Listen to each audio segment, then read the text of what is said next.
जय श्री राम, जय श्री कृष्णा। दोस्तों, आज मैं आपको एक कहानी सुना रहा हूँ। बहुत ही शिक्षाप्रद कहानी है। ज्ञान ज्ञान वो चीज़ है कि जो हमेशा अपने साथ चलता है। धन दौलत रूप यौवन सब एक दिन नष्ट हो जाता है, लेकिन ज्ञान ज्ञान कभी खत्म नहीं होता। अपन मर जाते हैं तो भी अपने साथ ही चलता है। इसलिए अपने ज्ञान को बढ़ाएं। एक छोटी सी कहानी है, आपको अच्छी लगे तो लाइक शेयर करें। एक गांव था, वहां पर राजेश्वर नाम का एक सेठ रहता था। राजेश्वर की पत्नी मर गई थी और उसकी एक ही बेटी थी।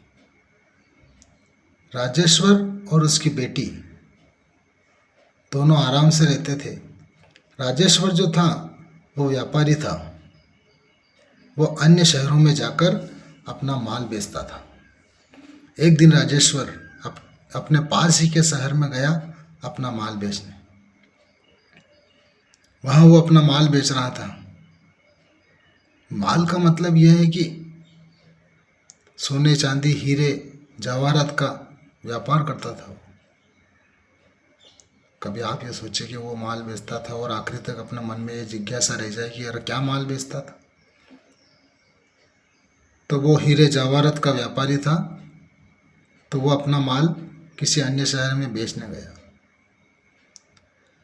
वहाँ वो अपना माल बेच रहा था तो वहाँ पर उसे एक और सेठ व्यापारी मिला।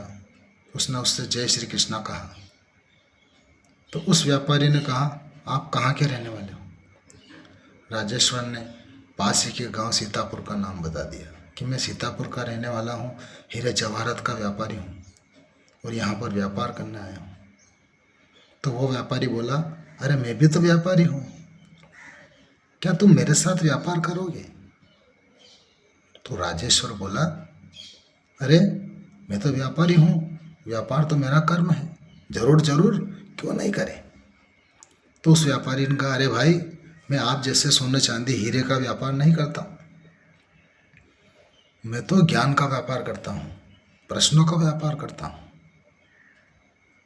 तो राजेश्वर ने कहा, अरे वाह, तुम्हारा व्यापार तो बड़ा विचित्र है।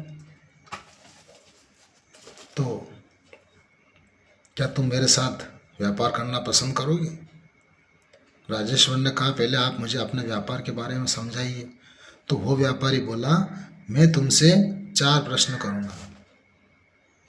अगर तुमने 4 प्रश्नों के सही उत्तर दे दिए तो मैं तुम्हें 10,000 रुपये नगद इनाम दे दूंगा, और अगर आपने चारों प्रश्न के उत्तर सही नहीं दिए तो तुम्हें मुझे 20,000 रुपये देना होंगे।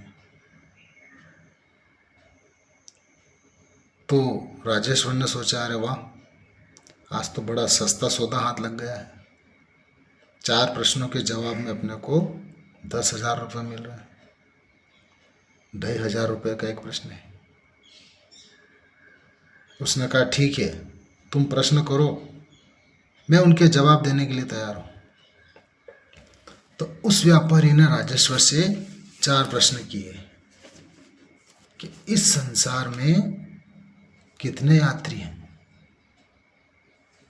और उसका दूसरा प्रश्न था कि संसार में गरीब कौन है। तीसरा प्रश्न था, इस संसार पे अनपढ़ और गंवार कौन है। और चौथा प्रश्न, इस संसार में सबसे बड़ा मूर्ख कौन है। तो राजेश्वर सोच में पड़ गया, अरे यार, प्रश्न तो साधारण दिख रहे हैं, लेकिन हो सकता है इतने महंगे पैसे दे रहा है तो शायद जवाब भी इसका कुछ सोच समझ कर ही देना होगा। तो सामने वाला व्यापारी बोला, आप जवाब अगर गलत दे पाए तो मैं उसका सही जवाब दूंगा, और नहीं दे पाए तो 20,000 रुपये की व्यवस्था कर लेंगे। तो राजेश्वर ने कहा, देखो भाई, मैं आपके प्रश्नों का जवाब ज़रूर दूंगा, लेकिन आज नहीं, मैं कल वापस आऊँगा और इनके जवाब सोचूंगा और आके आपको जवाब दे दूंगा। राजेश्वर घर आ गया बड़ा उदास, उसका चेहरा उदास था। घर पे आके बैठ गया। बेटी चाय लेकर आई, पापा चाय पी लीजिए। राजेश्वर ने चाय पी। बेटी ने देखा कि पिता आज उदास दिख रहे थे, उनके चेहरे पर हमेशा जैसी चमक नहीं थी। तो बेटी ने पूछा, क्या हुआ पापा, आज क्या सौदा सही नहीं हुआ, या घाटा चला गया, या व्यापार नहीं हुआ? तो राजेश्वर ने कहा, अरे बेटी ऐसी कुछ बात नहीं है, तुम जाओ खाना बनाओ। बेटी गई, खाना बना के लाई। उसने पापा से बोला, पापा आप खाना खा लीजिए। पापा ने सोचा अगर मैं खाना नहीं खाऊंगा तो बेटी सोचेगी कि क्या हुआ। जैसे तैसे पापा ने थोड़ा सा खाना खाया और हाथ धो लिए। फिर बेटी ने देखा, अरे पापा तो रोज़ अच्छा भोजन करते हैं, आज तो 2 रोटी ही खाई। और पापा अपने कमरे में सोने चले गए। रात को बेटी ने देखा कि पापा के कमरे में लाइट जली हुई थी। फिर बेटी पापा के पास गई और बोली, अरे पापा इतनी रात हो गई, आप सोए नहीं? पापा बोले, अरे बेटी तू सो जा, तुझे क्या काम है, मैं मेरा कुछ हिसाब किताब कर रहा हूँ। बेटी बोली, पापा जब से आप आए हैं मैं देख रही हूँ आप उदास है, कुछ सोच रहे हैं, कुछ विचार कर रहे हैं। मन की बात किसी से कहने से वो हल्की हो जाती है। हो सकता है मैं आपकी कुछ मदद कर पाऊँ। अगर आप मुझे अपनी सब परेशानी नहीं बताएंगे तो मैं भी नहीं सोने वाली। तो पापा ने बेटी से कहा, अरे बेटी उनके आज मेरे साथ जो हुआ है उससे मैं बहुत परेशान हूँ। और पापा ने अपनी सारी बात बेटी को समझा दी। पूरी बात सुनने के बाद बेटी ने कहा, अरे वाह पापा, आप आते हैं मुझे ये प्रश्न बता देते, मैं ही इसका उत्तर बता देती। ये कोई इतने कठिन प्रश्न नहीं है जितना आप इन्हें समझ रहे हैं। तो पापा बोले, क्या बेटी तुझे इन प्रश्नों के उत्तर याद है? बेटी ने कहा, हाँ हाँ मुझे ज़रूर याद है। आपका पहला प्रश्न है, इस संसार में यात्री कितने हैं? इस संसार में 2 ही यात्री हैं, एक धरती माता है, दूसरा है समय, जो कभी रुकते नहीं, हमेशा चलते रहते हैं।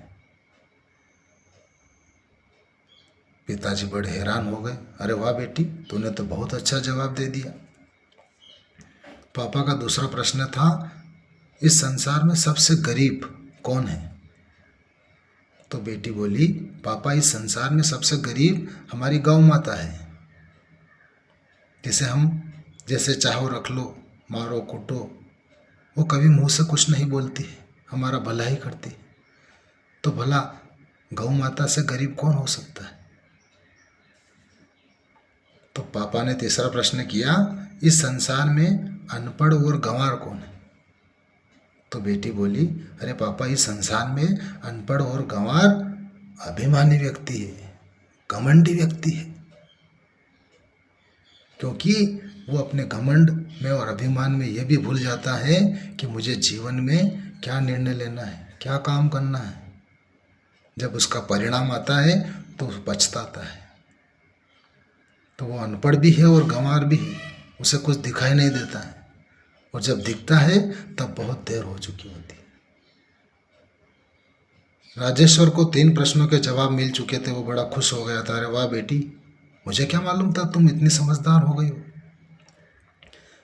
बेटी बोली, आप पापा आपका चौथा प्रश्न तो पूछिए।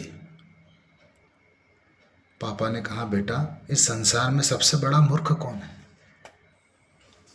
बेटी बोली, पापा इस संसार में सबसे बड़ा मूर्ख इंसान है, क्योंकि इंसान को पता है कि क्या अच्छा है क्या बुरा है, क्या करना चाहिए क्या नहीं करना चाहिए, उसे सब पता होता है, लेकिन फिर भी वो कर्म किए जाता है जो उसे नहीं करना चाहिए। उसकी आत्मा भी उसे मना करती है कि ये कार्य नहीं करना, इसका परिणाम बुरा होगा, हाँ हम गलत कार्य कर रहे हैं, फिर भी वो इंसान उन कामों को किए जाता है।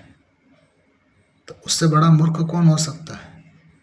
सबको पता है कि मौत आना है, सबको पता है कि ईश्वर हमें देख रहा है, फिर भी लोग बुरे कर्म कर रहे हैं।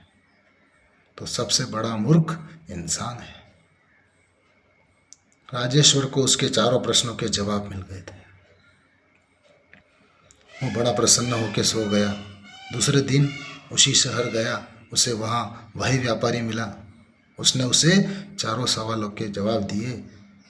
व्यापारी बड़ा खुश हुआ। उसने कहा, अरे वाह सेठ जी, आपने मेरे प्रश्नों के जो जवाब दिए हैं मैं उनका तोड़ नहीं बता सकता। वाकई में आप बहुत ज्ञानी और महान भी हैं। और वो उन्हें 10,000 रुपये देकर चला गया। तो दोस्तों, ज्ञान से हम चाहे जो प्राप्त कर सकते हैं। इसलिए ज्ञान जहाँ भी मिले, पत्थर से, पशु से, हमें ग्रहण करना चाहिए। जय श्री कृष्णा। हर हर महादेव।